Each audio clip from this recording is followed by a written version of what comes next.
Hi everyone.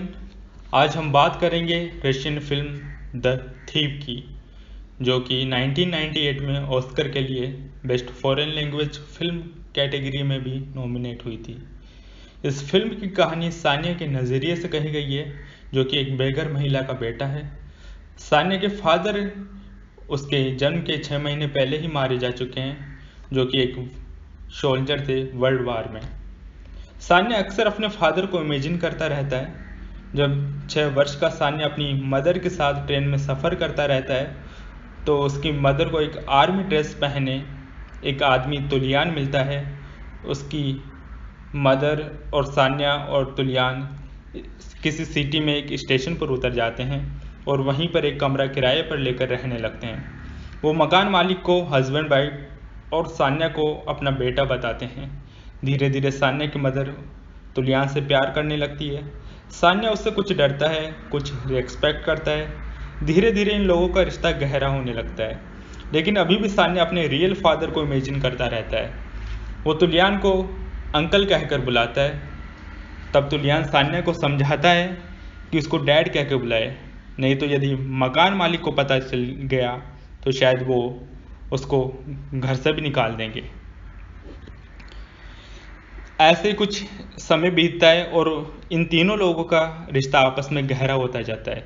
Tulian Sanya की काफ़ी help करता है। एक बार गली के कुछ बच्चे सान्या को पीट देते हैं, तो तुलियान सान्या को सेल्फ रेस्पेक्ट ये सब सिखाता है और हमेशा टफ लाइफ जीने के लिए प्रेरित करता है।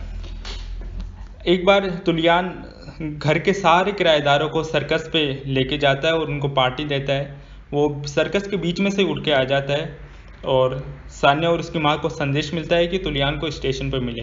तुलियान को देखने के लिए जब सान्या और उसकी माँ स्टेशन पर पहुँचते हैं, तो उनको रियलाइज़ होता है कि तुलियान एक चोर है। उसने सारे घरों का सामान चुरा कर ट्रेन में ऑलरेडी भर दिया होता है और उसने 3 टिकट्स भी बुक करा रखी है, तुलियान, सान्या और उसकी माँ की। और तुलियान जैसे तैसे उन लोगों को कन्विंस कर लेता है और ट्रेन में बैठा लेता है। सान्या की माँ के लिए भी और कोई घर नहीं है, क्योंकि वो एक बेघर महिला है। उसके पास भी दूसरा ऑप्शन नहीं होता है और वो तुलियान से प्यार भी करने लगी है और सान्या भी उसको कुछ रेस्पेक्ट करता है और शायद वो उससे थोड़ा मिलने जुलने भी लग गया है।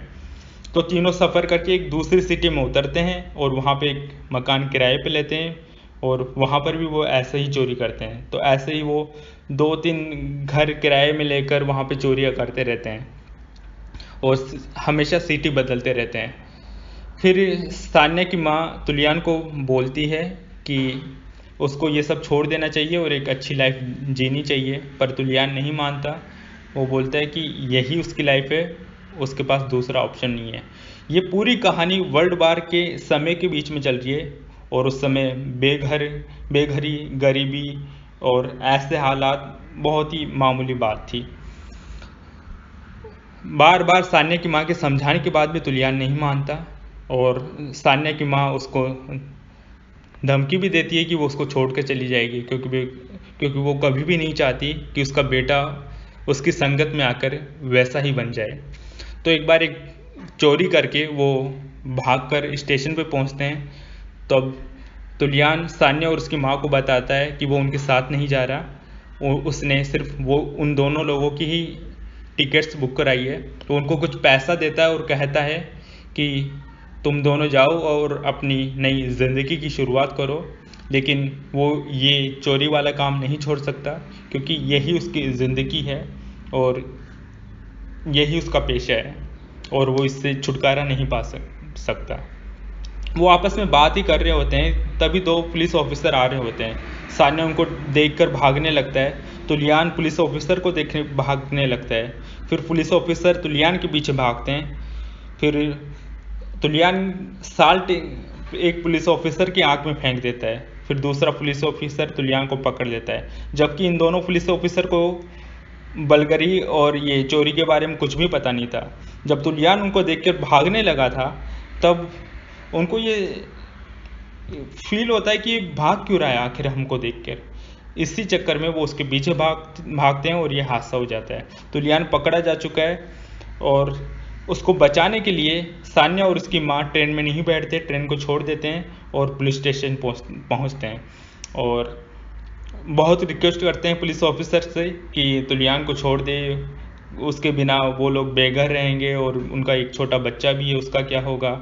और जो तुलियान पैसा सान्या और उसकी माँ को देता है वो भी रिश्वत के तौर पे पुलिस ऑफिसर को देने के लिए कोशिश करते हैं, पर पुलिस ऑफिसर नहीं मानता। पुलिस ऑफिसर बोलता है कि कल जाके आखिरी बार उसको देखना है तो देख ले, कल वो छोटी जेल से साइबेरिया जेल में शिफ्ट किया जाएगा। 7 साल की उसको जेल हुई है, तो आखिरी बार उसको मिलने के लिए वो जेल के बाहर खड़े होते हैं। तो वो एक छोटी जेल से निकलता है और वैन में बैठाने के लिए पुलिस ऑफिसर उसको खींच रहे होते हैं। तब सान्या उसको देखकर डैड बुलाता है और उसके पीछे भागता है, पर पुलिस की कार चल पड़ती है और पुलिस की कार के पीछे सान्या भागता रहता है और बार बार ये कहता रहता है कि डैड हमें छोड़कर मत जाओ, हमें अकेला छोड़कर मत जाओ, हमें अकेला छोड़कर मत जाओ। और पुलिस की कार बहुत दूर चली जाती है, सान्या अकेला रह जाता है।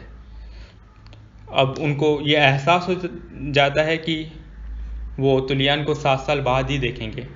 सान्या और उसकी माँ एक ऑर्फनेज हाउस में रहने लगते हैं और कुछ महीनों बाद ही सान्या की माँ की भी मृत्यु हो जाती है।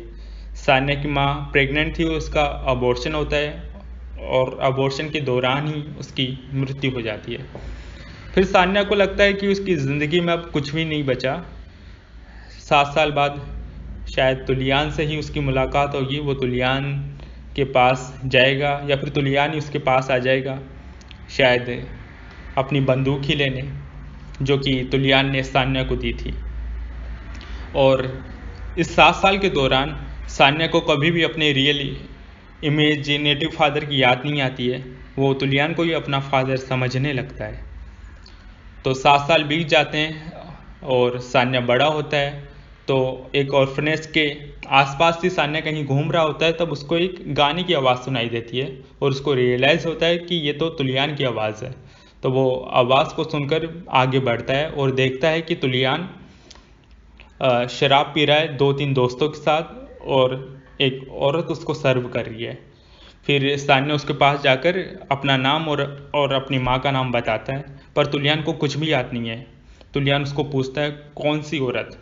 फिर सान्या उसको एक और बार बताता है, तब तुलियान को याद आता है और वो अपने दोस्तों को बोलता है कि अरे एक औरत मुझे ट्रेन में मिली थी, मैंने उसके साथ बहुत मस्ती की। जैसा कि वो कह रहा है, उससे सान्या को एकदम रियलाइज़ हो जाता है कि उसकी ज़िंदगी में भी उससे पहले बहुत औरतें आ चुकी थी और उसको ये पूरी तरह से रियलाइज़ हो जाता है कि वो उनसे प्यार नहीं करता था, वो सिर्फ उनको यूज़ कर रहा था चोरी वगैरह के लिए। वो रोने लगता है और वापस अपने ऑर्फनेज हाउस चला जाता है।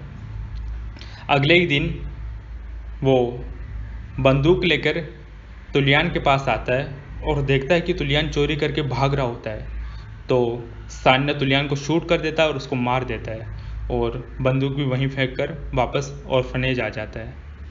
और सान्या को ये रियलाइज़ हो जाता है कि तुलियान ने उनको धोखा दिया था और वो कभी भी उनसे प्यार नहीं करता था। और उसको ये भी रियलाइज़ हो जाता है कि वो अपने रियल फादर को पहले इमेजिन करता था, फिर 7 साल तक उसने तुलियान को ही अपना फादर मान लिया था। अब उसको ये पता चलता है कि तुलियान ने तो उनको धोखा दिया था, तो उसका विश्वास इंसानियत के ऊपर से उठ जाता है और उसको ये रियलाइज़ हो जाता है कि दुनिया में उसके लिए कुछ भी नहीं है, उसके जीने का कोई मतलब ही नहीं है और उसके अंदर अभी इंसानियत नाम की चीज़ नहीं बची और इंसानियत पर से उसका भरोसा उठ चुका है और दुनिया में उसके लिए कुछ भी नहीं बचा।